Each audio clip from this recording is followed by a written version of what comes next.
하나님의 말씀 보겠습니다. 신명기 32장 12절로 15절까지 우리 합독하여 읽겠습니다. 여호와께서 홀로 그를 인도하셨고 그와 함께한 다른 신이 없었도다.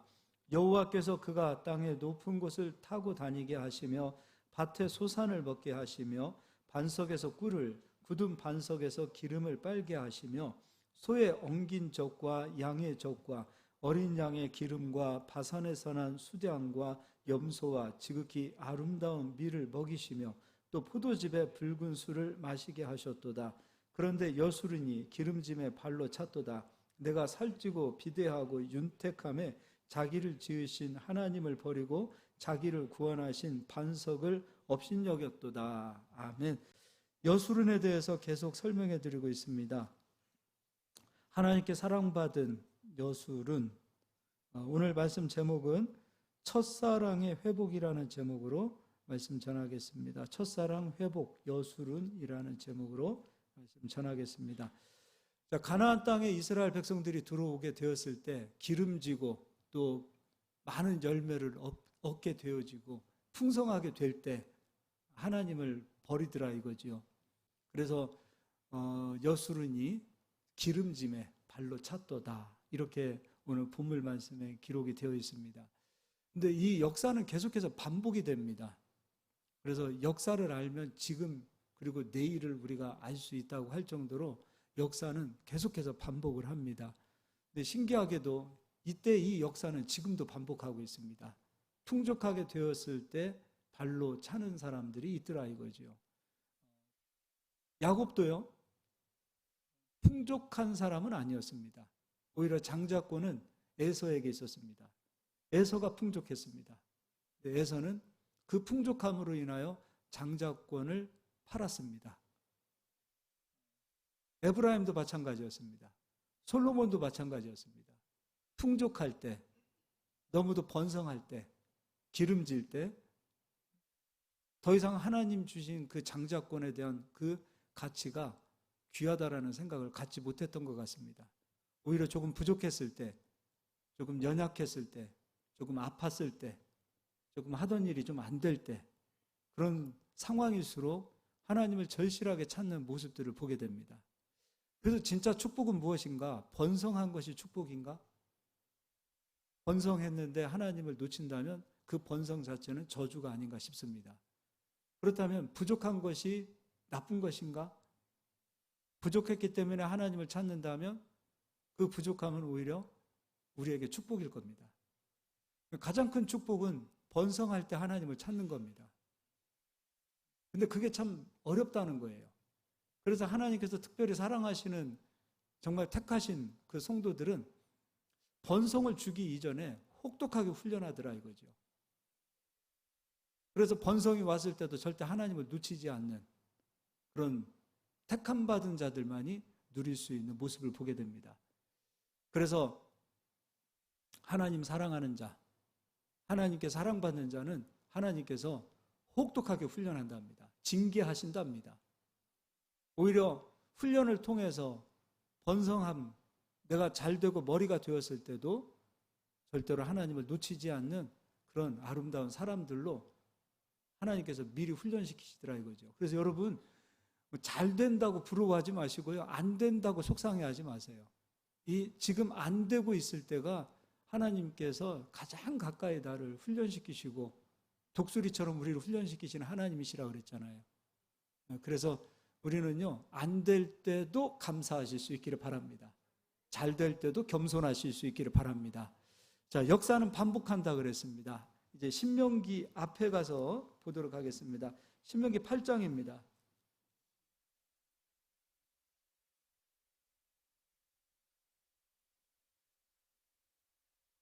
하나님께서 염려를 하실까요? 하나님도 걱정을 하실까요? 성경에 보니까 하나님도 염려를 하십니다. 걱정을 하십니다. 하나님께서 하시는 염려와 걱정은 어떤 것인가? 8장 11절입니다. 내가 오늘 내게 명하는 여호와의 명령과 법도와 규례를 지키지 아니하고 내 하나님 여호와를 잊어버리지 않도록 삼갈지어다. 내가 먹어서 배부르고 아름다운 집을 짓고 거주하게 되며 또 내 소와 양이 번성하며 내 은금이 증식되며 내 소유가 다 풍부하게 될 때, 우리가 번성하게 되고 풍부하게 되어질 때, 저 가끔 그런 생각을 해봅니다. 그 삼성 대기업의 재벌들은 하나님을 필요로 할까? 태어날 때부터 요즘 금수저 뭐 그런 얘기 하더라고요. 흙수저 하더라고요. 이 금수저들은 과연 하나님을 필요로 할까? 막 태어났는데 집안이 좋아요. 그리고 막 유전자 자체가 너무 훌륭합니다. 그런 사람들에게 있어서 하나님이 필요할까? 그런 고민을 좀 해봅니다. 정말 그들에게 있어서 하나님은 필요로 할까? 그런 고민을 좀 해봐요. 14절입니다. 내 마음이 교만하여 내 하나님 여호와를 잊어버릴까 염려하노라. 하나님이 하시는 말씀입니다. 풍부하게 될 때 너의 마음이 교만하게 되어지고 그 교만한 마음으로 하나님을 잊어버릴까 염려하노라. 이게 하나님의 염려입니다. 그러니까 하나님께서 지금도 염려하시는 것이 있어요. 우리에게 지금 당장 복을 주시고 당장 우리가 원하는 대로 막 다 성장시키시고 막 그렇게 해주길 원하시지만 그게 하나님 마음이죠. 자녀에게 여러분 다 퍼주고 싶어요. 다 주고 싶어요. 근데 원하는 대로 다 줄 수가 없어요. 이거 주면 저 녀석 반드시 오히려 이것으로 망가질 텐데. 하나님 마음도 그렇습니다. 우리가 번성하게 되고 창대케 되는 것이 하나님 아버지의 뜻입니다. 그런데 이걸 당장에 주게 되어지면 진짜 생명이신 하나님을 잊어버릴까 하나님을 염려하시는 겁니다. 그래서 여러분 여수run이 되셔야 돼요. 하나님의 사랑받는 자가 되셔야 돼요. 하나님께서 특별히 사랑하는 사람은 복을 주시기 이전에 그냥 혹독하게 훈련하십니다. 혹독하게. 교회도 마찬가지입니다. 개척하고서 하루아침에 빨리 성장하면 좋을 것 같죠? 근데요, 빨리 성장해지면 신기하게 교만해집니다. 혹독한 훈련을 받지 않고 좋은 스펙을 가지고 그냥 생각지도 않았는데 막 번성이 되고 창대하게 되어지면 좋을 것 같죠. 그게 막 하나님 뜻 아닙니까? 이렇게 얘기할 수 있겠지만 겸손을 갖기가 참 어려워요. 하나님 앞에서도 사람 앞에서도 오히려 그에게 주어진 그 축복이 오히려 그 사람을 교만하게 만들고 하나님을 덜 의지하게 만드는 그런 모습들을 보게 됩니다. 교회가 300명 이상이 되면 하나님께 기도하지 않아도 교회는 움직인답니다. 재정적으로도 그리고 사람도 풍부하기 때문에 프로그램만 있어도 교회는 돌아간답니다. 그래서 요즘은 교회 사역자들을 청빙할 때 프로그램 계획서를 반드시 요구한답니다. 실제로 그렇습니다. 사람이 모이고 돈이 있으면 하나님의 능력이 없어도 얼마든지 교회는 운영할 수 있습니다. 교회도 그런데요. 세상 사업은 안 그렇겠습니까? 우리에게 힘이 있고 돈이 있고 능력이 있는데 무릎을 꿇겠어요? 하나님 도와주세요. 기도하겠습니까? 오히려 없을 때, 안 될 때, 절실할 때 하나님 앞에서 막 혹독하게 훈련을 받을 때 그때는 막 절실하게 하나님 앞에 구할 수밖에 없는 그런 상황들이 있습니다. 그래서 더디되는 것 아니면 지금 혹독한 실현과 훈련 받는 기간이라는 그 상황이라면 이것이 진짜 나에게 복이구나. 진짜 나에게 복을 주시기 위하여 지금 나를 훈련하고 계시는구나. 그런 마음을 가질 수 있기를 바랍니다. 그러니까 하나님께서 염려하시는 것이 그겁니다. 하나님은 많은 염려를 하지 않으세요. 우리 때문에 염려해요. 우리가 자식 때문에 염려하는 것처럼 하나님도 우리 때문에 염려하십니다. 우리가 하나님을 떠나지 않기를 너무나 바라시는 하나님. 근데 역사는 반복합니다. 번성할 때 꼭 떠났습니다. 에서도 번성할 때 떠났습니다. 에브라임도 번성할 때 떠났습니다. 솔로몬도 번성할 때 떠났습니다. 역사는 계속해서 반복되어졌습니다. 이스라엘도 번성하니 떠났습니다. 창대하게 되어지고 기름지게 되어지니까 하나님을 떠나더라 이거지요. 가나안 땅에 들어온 이스라엘 백성들이 가나안 땅을 얻기 위하여 싸웠던 그 세대가 다 떠나가니까 번성이 오고 창대함이 오고 부유함이 오니까 가장 먼저 하는 일이 하나님을 치우는 겁니다. 하나님이 불편했던 거죠. 이게 역사였어요. 그 역사가 계속해서 반복되어집니다. 하나님을 떠나고 하나님께 돌아오지 않을 때 장자권을 옮겨줬던 것을 우리가 보게 됩니다. 유대인들이 이스라엘이 기름짐의 하나님을 떠납니다. 그러니 이 복음, 이 장자권은 이방인이었던 지금 우리들에게 오게 됩니다. 여러분, 우리는 지금 이삭이 가졌던 장자권, 야곱이 가졌던 장자권, 유다가 가졌던 장자권, 에브라임이 가졌던 장자권을 받은 사람들이에요. 믿으십니까? 장자권이 온 사람들이에요. 우리는 다 장자권 받은 사람들이에요. 그래서 우리는 야곱이 어디를 가도 복을 받았던 것처럼 어디를 가도 복을 받아야 되고요. 무엇을 해도 복을 받아야 될 사람들이에요. 왜냐하면 장자권이 와 있기 때문에. 정말 우리가 조심해야 될 게 한 가지가 있습니다. 하나님 발로 차면 안 돼요. 잡아야 됩니다. 야곱처럼 막 부유함이 찾아왔어요. 야곱 여러분 창대하게 됐습니다.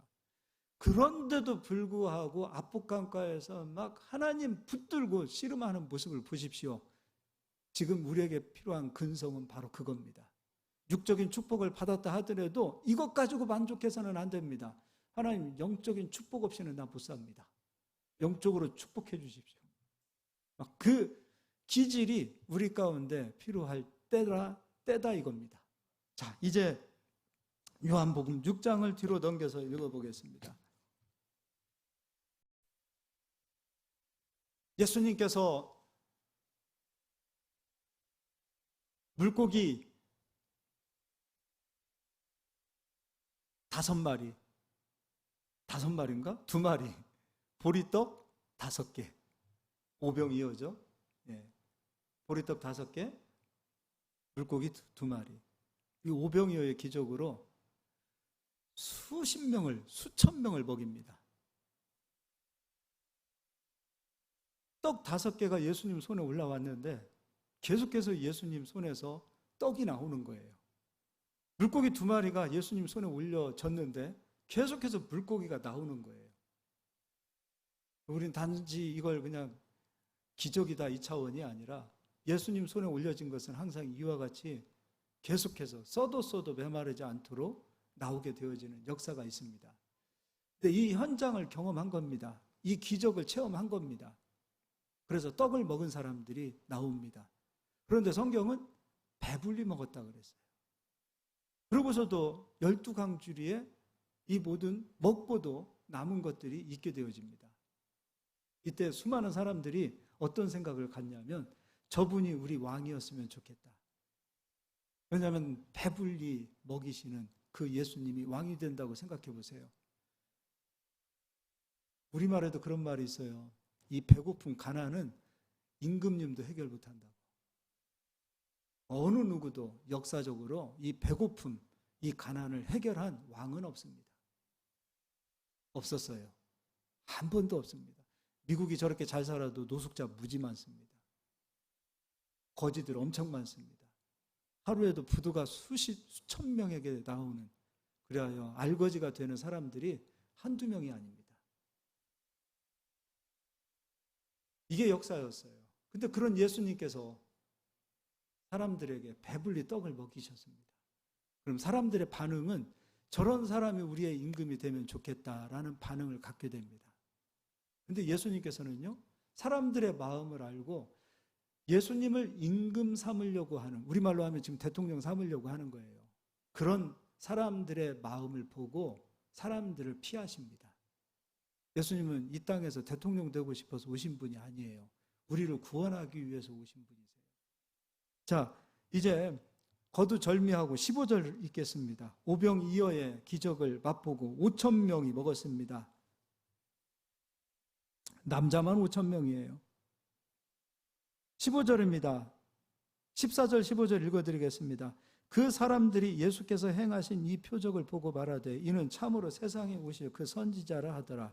그러므로 예수께서 그들이 와서 자기를 억지로 붙들어 임금으로 삼으려는 줄 아시고 다시 혼자 산으로 떠나가시니라. 사람들은 저런 사람이 우리의 임금이었으면 좋겠다. 일평생 우리가 배고프지 않을 텐데. 얼마나 환상적입니까? 요즘 우리 대선 기간이잖아요. 막 토론도 합니다. 예수님이 여기에 나타났다고 생각해 보세요. 보리떡 5개, 물고기 2마리 가지고 가서 막 나눠준다고 생각해 보십시오. 우리도 이런 분이 우리 예수님이면 좋을 텐데, 아니 왕이면 좋을 텐데, 그러지 않을까요? 사람들은 그런 마음으로 예수님을 지금 막 찾기 시작합니다. 그런데 예수님은 피하십니다. 어느 정도로 피하는가? 예수님이 바다 건너편까지 갔는데 거기까지 쫓아옵니다. 배 타고 쫓아옵니다. 걸어서 쫓아옵니다. 막 계속해서 쫓아오는 거예요. 22절 읽어드리겠습니다. 이튿날 바다 건너편에 서 있던 무리가 배 한 척 외에 다른 배가 거기 없는 것과 또 어제 예수께서 제자들과 함께 그 배에 오르지 아니하고 제자들만 가는 것을 보았더니, 그러나 디베라에서 배들이 주께서 축사하신 후 여럿이 떡 먹던 그곳에 가까이 왔더라. 무리가 거기에 예수도 안 계시고 제자들도 없음을 보고 곧 배들을 타고 예수를 찾으러 가버나움으로 가서 25절 바다 건너편에서 만나 랍비여 언제 여기 오셨나이까? 예수님, 우리가 그토록 예수님 찾았는데 왜 우리를 피하십니까? 그 얘기예요. 그때 26절입니다. 예수께서 대답하여 이르시되 내가 진실로 진실로 너희에게 이르노니 너희가 나를 찾는 것은 표적을 본 까닭이 아니요 떡을 먹고 배부른 까닭이로다. 이 사람들은 예수님을 왜 찾았냐면 육신의 떡을 배불리 먹이시는 저런 분이 왕이었으면 좋겠다. 떡 때문에 찾은 거예요. 육신의 떡 때문에 찾은 거예요. 우리도 예수님을 풍요와 번성과 우리에게 축복만 주는 예수님으로 찾게 되어지면 예수님은 피하십니다. 예수님을 찾는 목적이 명확해야 됩니다. 또 읽어드리겠습니다. 이게 지금 다 읽으면 시간이 가고요. 33절 중간중간 제가 읽겠습니다. 하나님의 떡은 하늘에서 내려 세상에 생명을 주는 것이니라. 육신의 떡은 육신을 살립니다. 배고픔을 해결합니다. 하늘에서 오신 떡은 생명을 주러 옵니다. 영생을 주러 옵니다. 근데 그 하늘의 떡은 누구인가? 무엇인가? 35절입니다. 예수께서 이르시되 나는 생명의 떡이니 내게 오는 자는 결코 줄이지 아니할 터이요 나를 믿는 자는 영원히 목마르지 아니하리라. 예수님 당신이 생명의 떡이랍니다. 그래서 예수님께서 어디까지 말씀하시는가? 내 살을 먹어야 너희가 산다. 근데 사람들이 이해가 안 되는 거예요. 아니 어떻게 사람이 사람 고기를 먹습니까? 라고 얘기해요. 예수님 말씀하신 생명의 떡은 예수님 당신이고 예수님이 주시는 생명의 떡은 예수님 입에서 나오는 말씀이에요. 말씀을 먹어야 산다. 말씀을 먹어야 영생을 얻는다. 근데 사람들은 육신의 떡을 강구합니다. 그리고 영의 세계, 영의 생명, 그리고 말씀의 생명을 말씀하시자 사람들은 예수님을 떠나갑니다. 뒤로 넘겨서 48절도 읽겠습니다. 내가 곧 생명의 떡이니라. 너희 조상들은 광야에서 만나를 먹었어도 죽었거니와 이는 하늘에서 내려오는 떡이니 사람으로 하여금 먹고 죽지 아니하게 하는 것이니라. 나는 하늘에서 내려온 살아있는 떡이니 사람이 이 떡을 먹으면 영생하리라. 내가 줄 떡은 곧 세상의 생명을 위한 내 살이니라 하시니 53절은 더 기가 막힙니다. 살도 먹어야 되고 예수님의 피도 마셔야 산다라고 말씀하고 있습니다. 53절 예수께서 이르시되 내가 진실로 진실로 너희에게 이르노니 인자의 살을 먹지 아니하고 인자의 피를 마시지 아니하면 너희 속에 생명이 없느니라. 예수님은 육체로 이 세상에 오셨습니다. 하나님 되신 예수님께서 사람으로 이 세상에 오셨습니다. 그리고 사람으로서 예수님이 이 땅에서 십자가에서 죽기까지 예수님은 당신의 육체로 구원을 다 이루어 놓으셨어요. 십자가에도 예수님의 육체가 달립니다. 채찍도 예수님의 육체에 맞습니다. 가시관도 예수님 머리 육체에 쓰여집니다. 육체로 가난을 짊어지셨고 육체로 예수님은 질병을 짊어지셨고 죄를 짊어지셨습니다. 예수님의 모든 육체는 복음입니다. 예수님은 당신의 육체로 복음을 이루어 놓으셨어요. 구원도 예수님의 육체로 이루어 놓으셨습니다. 부여도 예수님의 육체로 이루어 놓으셨어요. 건강도 예수님의 육체로 이루어 놓으신 거예요. 당신의 몸으로 우리와 똑 육체로 이 땅에서 발을 딛고 사시면서 우리가 짊어져야 될 질고, 고통, 불의, 죄악, 저주까지 예수님은 당신의 육체로 짊어지시고 그 죄의 값으로 십자가에서 죽어주셨어요. 그래서 예수님의 육체를 먹는다는 것은 예수님께서 육체로 행하신 모든 구원의 일들을 먹어야 산다 이거예요. 우리는 예수님 이루어놓으신 생명의 복음을 먹어야 삽니다. 죄를 짊어지고 가신 예수님을 믿고 내 모든 죄가 예수님으로 끝났다는 그 복음을 믿어야 예수님의 살과 피를 먹는 자가 되는 겁니다. 그래서 53절을 다시 한번 읽겠습니다. 예수께서 이르시되 내가 진실로 진실로 너희에게 이르노니 인자의 살을 먹지 아니하고 인자의 피를 마시지 아니하면 너희 속에 생명이 없느니라. 내 살을 먹고 내 피를 마시는 자는 영생을 가졌고 마지막 날에 내가 그를 다시 살리리라. 내 살은 참된 양식이요 내 피는 참된 음료로다. 그러나 사람들은 육신의 떡을 기대하고 왔기 때문에 예수님이 우리에게 주시고자 하는 진짜 생명은 관심이 없는 거예요. 왜냐하면 사람들의 관심에 따라서 예수님께서 원하시고자 하는 것을 찾기 때문이죠. 사람들은 예수님에게서 영생을 원하지 않았어요. 떡을 원했던 거예요. 육신적인 것을 원했던 거예요. 단지 예수님 믿고 복받고 잘 살기를 원하는 것만 원했던 거예요. 배고프지 않고 사는 것을 예수님을 통해서 원했던 거예요. 그러한 상태, 그러한 가치를 가지고 예수님께 오면 진짜 예수님이 우리에게 주시고자 하는 것은 깨닫지를 못해요. 왜냐하면 나의 가치는 떡인데 예수님의 가치는 말씀인데 자꾸 예수님은 말씀을 먹어야 산다고 하니 예수님의 말이 들려오질 않는 거예요. 근데 이 말이 어렵습니까? 예수님이 정말 우리에게 주시고자 하는 것은 생명의 말씀이구나. 이 말이 어렵습니까? 어렵지 않아요. 근데 나의 가치가 육신적인 것, 육적인 것, 떡에 관심이 있기 때문에 내 가치와 관심에 원하지 않는 예수님의 말씀이 들려올 때 어렵다라고 핑계대는 거예요. 말씀을 먹어야 산다 이 말이 어려워요? 초등학생도 할 거예요. 어려운 말입니까? 그러나 나의 관심은 떡이기 때문에 말씀의 관심이 나의 가치가 아니기 때문에 그 말씀은 어렵도다 하고 예수님을 떠나갑니다. 이제 읽어보도록 하겠습니다. 60절입니다. 제자 중 여럿이 듣고 말하되 이 말씀은 어렵도다. 누가 들을 수 있느냐 한데 떠나갑니다. 조금 전까지만 해도 막 예수님을 막 쫓아왔던 그 사람들을 보세요. 왕을 삼으려고 막 쫓아다녔던 그 무리들을 보세요. 근데 예수님께서 생명을 말씀하시고 말씀을 먹어야 산다라고 말씀하니 떠나가는 겁니다. 저분은 우리가 기대하는 것을 주지 않는구나. 우리 가치와 예수님의 가치가 다르구나. 예수님의 제자가 되려면 예수님 가치와 나의 가치가 하나가 돼야 돼요. 근데 나의 가치는 여전히 육신적인 겁니다. 이 세상적인 겁니다. 잘 먹고 잘 사는 것입니다. 그런 것에 나의 가치를 두게 되어질 때는 예수님 가치와 내가 맞질 않는 거예요. 그러니 말하기 얼마나 좋아요. 핑계대기 얼마나 좋아요. 성경이 어려워. 말씀이 어려워. 말씀이 어려워요? 성경이 어려워요? 하나님의 자녀를 위해서 하나님께서 편지를 써주셨는데 이게 어렵습니까? 우리가 군대 가 있는 자녀들에게 편지를 썼을 때 암호로 쓸까요?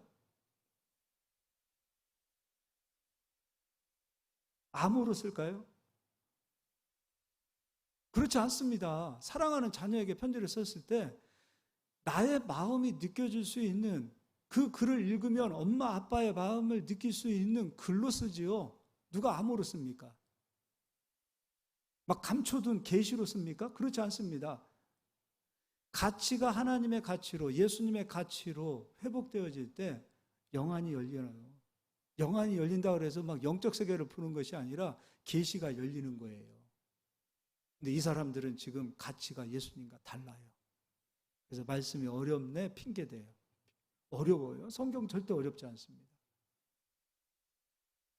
하나님이 자녀들에게 주신 글이에요. 떠나갑니다. 더 나가서 66절입니다. 그때부터 그의 제자 중에서 많은 사람이 떠나가고 다시 그와 함께 다니지 아니하더라. 육신의 떡을 줄 때는 그렇게 예수님이 좋습니다 하고 쫓아왔던 사람들이 진짜 생명의 말씀으로 살아야 된다. 생명의 떡이 무엇인지 아니? 말씀이야 라고 말하는 그 말은 원하지 않는 거죠. 떠나갑니다. 그리고 다시 예수님과 함께하지 않습니다. 63절은 이런 얘기도 있습니다. 살리는 것은 영이니 육인 무익하니라. 내가 너희에게 이른 말은 영이요 생명이니라. 예수님의 말씀이 영이요 생명입니다. 말씀이 영생이라는 거예요. 이런 말을 들으니 당장에 먹고 사는 게 중요한데, 현실이 중요한데, 영원한 세계에 대해서, 생명의 세계에 대해서 말씀하는 그 예수님의 말씀이 귀에 안 들리는 거예요. 예수님이 싫은 거지요. 내가 원하는 것은 주지 않고 원하지 않는 것을 자꾸 주려고 하는 예수님이 좋겠습니까? 우리는 예수님을, 하나님을 우리가 움직여서는 안 돼요. 하나님을 내가 조종해서는 안 돼요. 하나님이 원하시는 곳에 나를 던져야 그게 제자이고 자녀이고 그게 회개 아닙니까? 내가 원하는 것을 하나님 주세요. 그래야 내가 하나님으로 인정하겠습니다. 그거는 하나님을 내가 움직이는 것밖에 안 되는 거죠. 하나님이 원하시는 것에, 원하시는 뜻에 나를 던져야 그게 제자 아닙니까? 그게 하나님의 사람들 아닙니까? 그런데 여기 있는 사람들은 자기가 원하는 것을 예수님이 주지 않으니 예수님을 떠납니다. 예수님 원하시는 것이 무엇입니까? 내가 그 뜻을 따르겠습니다. 이게 제자 아닙니까? 하나님 원하시는 뜻이 무엇입니까? 내가 그 뜻을 따라가겠습니다. 이게 제자 아닙니까? 이게 자녀 아닙니까? 근데 여기 있는 사람들은 그렇습니다. 예수님 내가 원하는 것을 주지 않으니 난 예수님 필요 없습니다. 그러나 하나님 필요 없습니다. 얼마나 지금 이게 말도 안 되는 상황입니까? 하나님께서는 내가 원하시는 것을 주시는 분이 아니세요. 하나님이 원하시는 뜻 안에 내가 오기를 원하세요. 많은 사람이 떠나갑니다. 67절입니다. 이제 몇 명이 남냐면 12명 남습니다.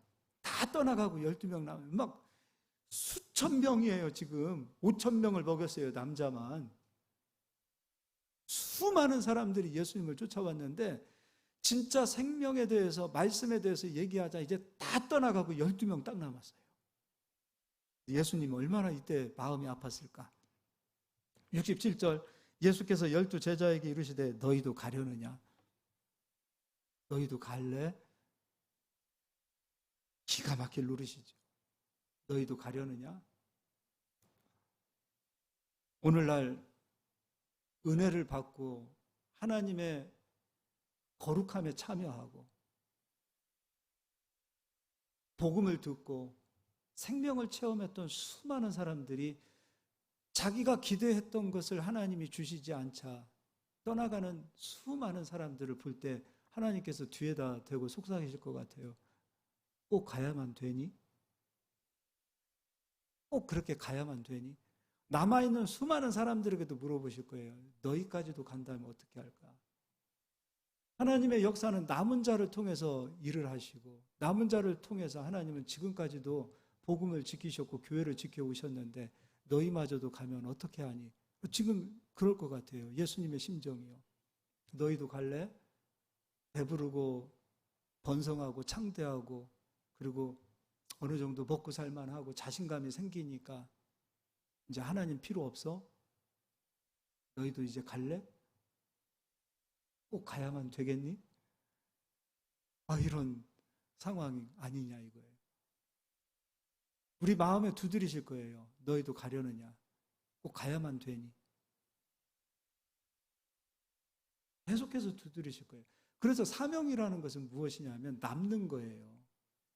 예수님, 원하시는 뜻에 남는 거예요. 그게 사명이에요.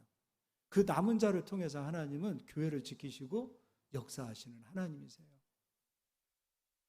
저도 개척하고 여기까지 15년 동안 이 말씀이 붙들었어요. 정말 힘들었을 때, 떠나고 싶을 때가 왜 없겠습니까? 솔직하게. 그때 너도 갈래?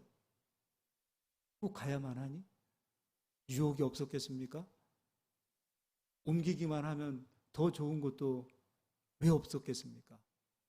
제가 솔직하게 얘기하지만 저를 부르는 곳이 왜 없었겠습니까? 주님이 잡아주시는 것이 꼭 이 말씀이었어요. 너도 갈래? 꼭 가야만 하니? 너 가면 여기 어떻게 하니? 우리도 마찬가지 아니냐 이거예요.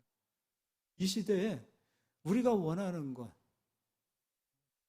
좋지요. 많은 교회, 큰 교회, 사람 많이 모이는 교회, 보수도 좋고 받는 평가도 다르죠. 그러나 그것은 내가 원하는 것이고 하나님이 원하시는 것은 자리를 지키는 거예요. 말씀의 자리를 지키는 거예요. 네, 얼마나 감사합니까? 여러분, 옆 사람 인사하겠습니다. 너희도 가려느냐? 한 번 더 인사하겠습니다. 꼭 가야만 했니? 이게 유행가 가사에 나오는 얘기만이 아니에요. 나를 버리고 떠나가는 그 여인을 바라보면서 나 어떻게 노래 불렀던 그 유행가 가사만이 아니라 하나님의 마음이에요. 다 떠나갑니다. 그때요, 베드로가 이런 얘기를 합니다. 68절입니다. 우리가 이런 사람이 돼야 돼요. 시몬 베드로가 대답하되 주여 영생의 말씀이 주께 있사오니 우리가 누구에게로 가오리까? 이 사람은 지금 예수님께서 하시는 말씀을 알고 있었어요. 실제로 베드로는 주여 나 모든 것 다 버리고 주님 따라갔습니다. 제대로 예수님을 따라갔던 사람이에요. 영생의 말씀으로 예수님을 붙잡았던 사람이에요. 오늘날 얘기하자고요. 우리들 얘기하자고요. 왜 떠나가냐 이거예요. 기름짐에 발로 찬 여수론을 생각해 보십시오. 여술은 바로 몇 절 앞에는 가나안 땅에서 이스라엘 백성들이 막 부유하고 창대하게 되어지고 번성하게 되어지는 그런 축복을 막 누립니다. 그런데 그 많은 축복으로 하나님을 발로 찼던 이스라엘을 보게 됩니다. 역사는 반복이라 그랬죠. 예수님 시대에도 반복되어집니다. 예수님을 발로 차고 떠나가는 수많은 사람들을 보게 됩니다. 지금 이 시대는 어떻습니까? 얼마나 많이 예수님을 떠나갑니까? 자기 욕구가 채워지지 않고 자기 피로가 채워지지 않고 자기 원하는 대로 되지 않으니 그냥 떠나가는 그 모습들. 반복된 역사를 우리가 살고 있다면 우리는 베드로처럼 주여 생명의 말씀이 주께 있사오니 우리가 어디로 가오리까? 베드로는 장자권을 잡은 거 아닙니까? 다른 건 다 놓쳐도 예수님 놓치면 안 된다는 그 사실을 베드로는 붙들고 가는 사람 아닙니까? 우리도 이런 분들이 되시기를 예수의 이름으로 축원합니다. 로마서 11장을 보겠습니다. 설교 얼마 안 한 것 같은데 시간이 이렇게 벌써 가서. 자, 13절 읽겠습니다. 내가 이방인인 너희에게 말하노라. 내가 이방인의 사도인 만큼 내 직분을 영광스럽게 여기노라. 지금 우리들에게 이야기하는 겁니다. 바울은 유대인입니다. 바울 입장에서 이방인들인 우리들에게 지금 이야기하고 있습니다. 자, 내려와서 17절 또 한 가지 얼마를 꺾이었는데 돌감람나무인 내가 이방인이었던 지금 우리들을 말하는 거예요. 이스라엘 백성이 아니었던 우리들이 돌감람나무랍니다. 근데 돌감람나무는 자체적으로 열매를 맺지 못합니다. 그래서 돌감람나무가 열매를 맺게 하기 위해서는 원래 원감람나무에 접붙여야 됩니다. 그러면 돌감람나무가 열매를 맺습니다. 신기하게. 그런데 돌감람나무가 잘라서 열매를 맺는 것이 아니라 돌감람나무가 원가지, 원참감람나무에 접붙였기 때문에 그 참감람나무의 뿌리의 진액을 먹고 돌감람나무에서 열매를 맺는답니다. 바울이 그걸 비유하면서 너희들이 돌감람나무인데 열매를 맺었다고 축복을 받았다고 교만하면 안 된다. 역사는 반복이라 그랬어요. 조금 전에 우리가 신명기 말씀에서도 번성하니 하나님을 잊어버릴까 하나님이 염려하셨다 그랬어요. 바울도 똑같은 얘기를 하는 겁니다. 너희들이 열매를 맺고 축복을 받고 번성하고 잘 되니까 교만해? 그러면 생각해보자. 하나님은 에서도 버리셨다. 하나님은 에브라임도 버리셨다. 유대인도 버리셨다. 너희들은 어떻게 했느니? 너희들이 교만하고 너희들이 하나님을 버리면 하나님은 어떻게 하시겠니? 그 얘기를 하고 있는 거예요. 그러면서 읽어드리겠습니다. 18절 그 가지들을 향하여 자랑하지 말라. 자랑할지라도 내가 뿌리를 보존하는 것이 아니요 뿌리가 너를 보존하는 것이니라. 넌 돌 감람나무야. 너 스스로 있으면 열매를 못 맺어. 하나님께서 너를 열매 맺게 하기 위하여 참 감람나무에 접붙이셨어. 그래서 네가 열매 맺는 자가 되어진 거야. 그래서 네가 구원을 받는 자가 되고 하나님의 거룩한 백성이 되어진 거야. 근데 어떻게 너 스스로 잘 되어서 이렇게 교만한 마음을 가질 수가 있겠니? 라고 하나님께서 말씀하시는 거예요. 그러면서 19절 그러면 내 말이 가지들이 꺾인 것은 나로 접붙임을 받게 하리라. 옳도다. 그들은 믿지 아니함으로 꺾이고 너는 믿음으로 섰느니라. 높은 마음을 품지 말고 도리어 두려워하라. 하나님이 원 가지들도 아끼지 아니하셨은즉 너도 아끼지 아니하시리라. 그럼 우리가 번성하고 창대하게 되어질 때 하나님 발로 차면 돼야 안 돼요? 이제 먹고 살만 하면 하나님 버리면 돼야 안 돼요? 인간의 타락한 본성 가운데 하나가 그거랍니다. 먹고 살만 하면 은혜를 잊어버린답니다. 먹고 살만 하면 은혜를 잊어버리는 거예요. 우리는 은혜 받는 구조 속에서 삽니다. 스승에게 은혜를 받습니다. 일평생 부모님에게도 은혜를 받고 삽니다. 이웃에게 은혜를 받습니다. 형제에게 은혜를 받습니다. 은혜를 주는 것도 생각하지만 은혜 받았던 걸 생각해 보세요. 목사님도 여러분에게 은혜를 주는 것이고요. 성도님들도 목사님에게 은혜를 주는 것이에요. 우리는 서로 은혜를 주고 은혜를 받는 사람들이에요. 은혜를 잊어버리는 사람들이 되어질 수 있어요. 먹고 살만 하면. 자기가 잘났다라는 생각을 하면. 돈이 없을 때는 그렇게 겸손했던 사람들이 돈이 생기자 교만해지는 사람이 있습니다. 진짜 그거 신기해요. 돈이 없을 때는 왜 그렇게 겸손했을까? 없어서 겸손했던 것 같아요. 돈이 생기니까 교만해지는 거예요. 은혜를 잊어버리는 거예요. 그러면 안 되는 거죠. 우리는 돌 감람나무였어요. 원래대로라면 심판받아서 지옥 갈 사람들이에요. 당연히. 그런데 하나님께서 우리를 선택하여 참 감람나무에 접붙여 주셨어요. 그리고 그 뿌리의 진액을 먹게 하시고 그 뿌리의 진액으로 영양을 공급받아서 열매 맺는 자들이 되었어요. 우리 이 사실을 알아야 돼요. 내가 잘나서가 아니라 하나님의 은혜였다. 모든 것이 하나님의 은혜로다. 이런 은혜가 있기를 예수의 이름으로 축원합니다. 계시록 1장을 보도록 하겠습니다.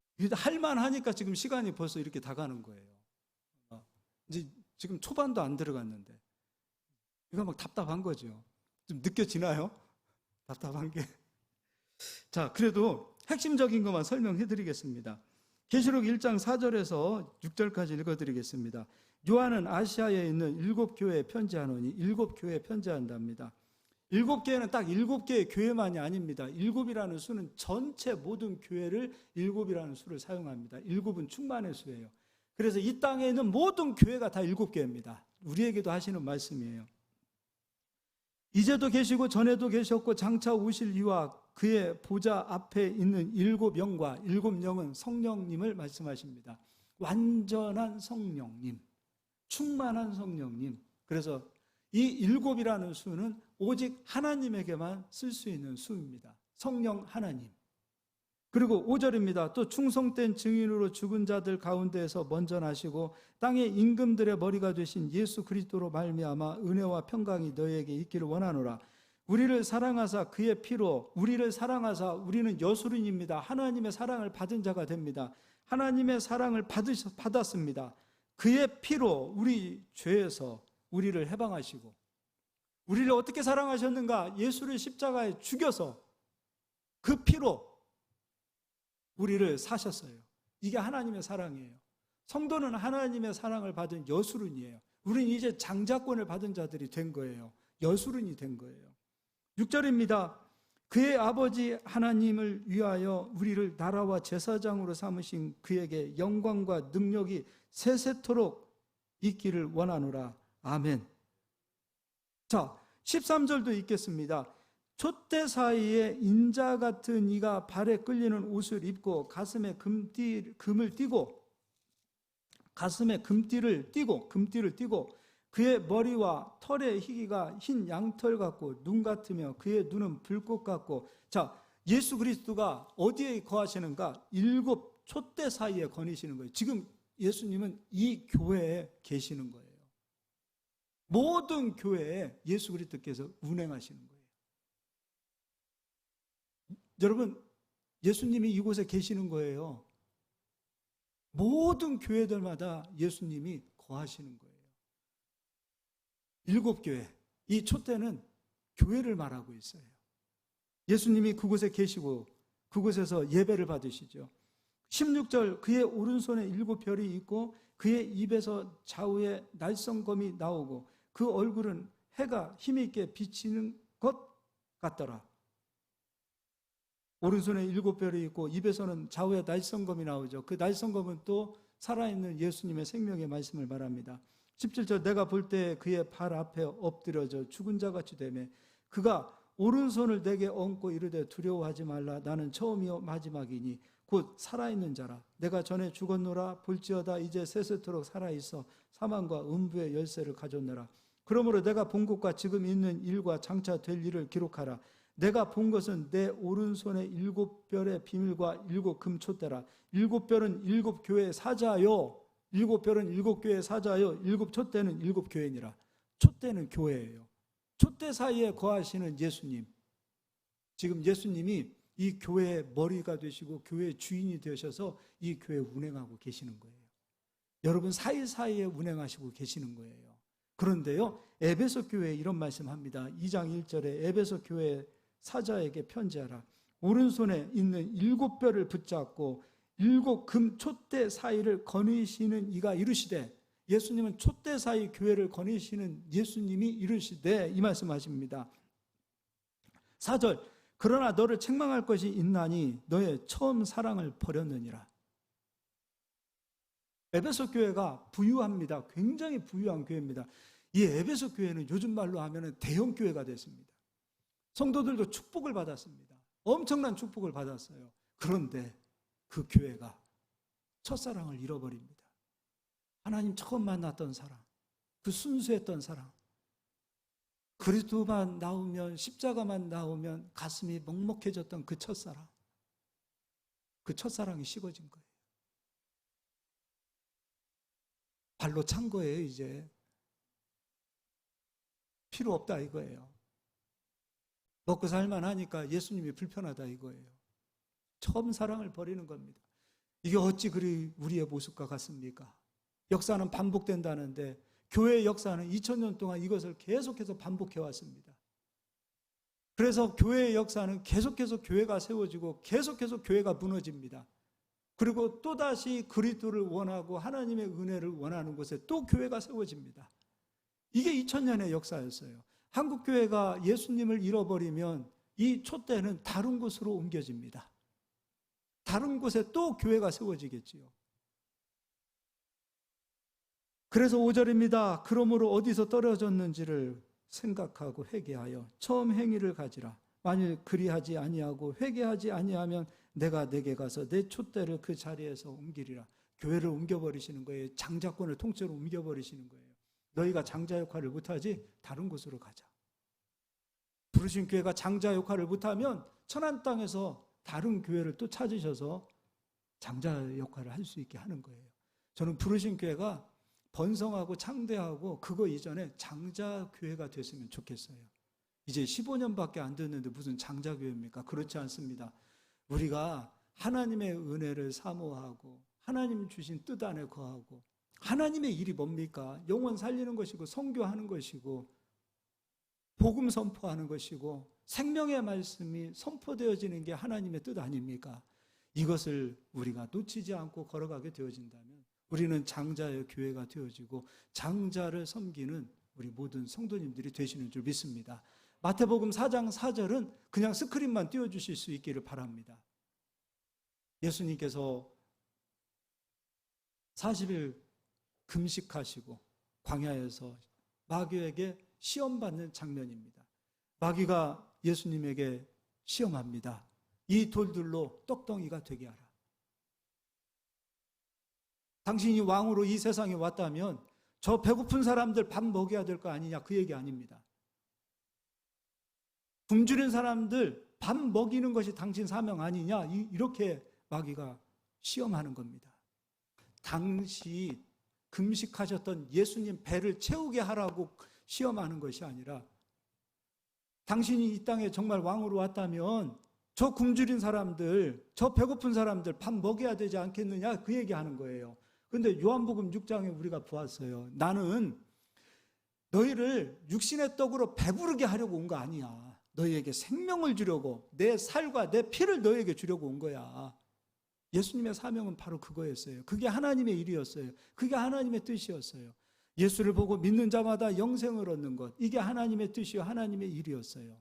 그 뜻대로 예수님은 십자가에서 죽어주신 거예요. 우리 살리기 위하여, 생명 주기 위하여. 그래서 예수님은 마귀에게 이렇게 말합니다. 마태복음 4장 4절 스크린 띄워주시기 바랍니다. 찾지 말고 스크린 그냥 읽어주세요. 좀 전에 나왔었는데 갑자기 또 사라졌네. 예수께서 대답하여 이르시되, 다 같이 읽겠습니다. 기록되었으되 사람이 떡으로만 살 것이 아니요 하나님의 입으로부터 나오는 모든 말씀으로 살 것이라 하였느니라 하시니, 우리가 그리스도를 끝까지 따라가는 이유는 무엇인가? 생명의 말씀을 얻기 위해서입니다. 배불러도 생명의 말씀을 놓치지 않기를 바랍니다. 번성하고 창대하게 되어지고 여러분이 머리가 되어지고 기업의 총수가 되어진다 하더라도 생명의 말씀을 놓지 않기를 바랍니다. 여러분 책상에는 성경이 놓여 있어야 됩니다. 식탁에도 성경이 놓여 있어야 됩니다. 여러분 삶 속에 성경이 놓여지는 그 순간 여러분은 하나님 잃어버리는 겁니다. 성경은 주일날 예배 드릴 때만 가지고 오는 책이 아닙니다. 내가 일평생 놓지 않고 품고 다녀야 될 책입니다. 화장실에도 저는 성경이 있습니다. 잠자는 머리 위에도 성경이 있습니다. 성경을 놓치지 않으려고 몸부림칩니다. 우리 사랑하는 성도님들도 육신의 떡이 중요한 것이 아니라 생명의 떡이 중요하다라는 믿음을 가지고 이 떡을 놓치지 않기를 바랍니다. 그리하면 이 모든 것을 너희에게 더하시리라. 이방인들은 먹을 것, 마실 것, 입을 것을 구하지만 너희는 그렇지 않다. 그의 나라와 그의 의를 먼저 구하라. 그리하면 먹을 것, 마실 것, 입을 것, 이 모든 것을 너희에게 더하시리라. 풍성하고 창대하게 되어지는 것이 잘못된 것이 아니에요. 하나님은 그토록 주시기를 원합니다. 그러나 먼저 그의 나라와 그의 의를 구하면 이 모든 것을 더하여 주신답니다. 순서가 잘못되어져서는 안 됩니다. 예수님을 찾는 목적이 떡 때문에 찾는 목적이라면 예수님은 필요 없는 대상입니다. 예수님은 먼저 떡을 주시지 않을 겁니다. 말씀으로 오라. 말씀을 주기 위해서 내가 너에게 온 거야. 예수님의 가치는 우리에게 말씀을 주는 거예요. 근데 우리의 가치는 말씀이 아니라 자꾸 떡으로 예수님께 가는 거예요. 기도도 떡을 달라고 기도하는 사람들이 얼마나 많이 있습니다. 그러나 먼저 주여 말씀을 주소서. 나는 말씀 없이는 못 삽니다.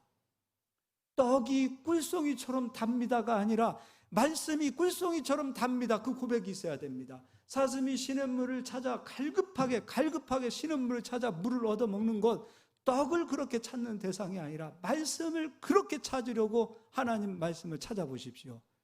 만나주시고요, 붙들어 주시고요, 우리가 구하지 않은 것까지 더 주시고요. 솔로몬이 지혜를 구했는데 그것이 마음에 합하자 지혜만 주시는 것이 아니라 부귀와 영광까지 더하여 주신 하나님이세요. 하나님 마음에 합한 자가 되어 보십시오. 다윗은 하나님의 마음에 합했습니다.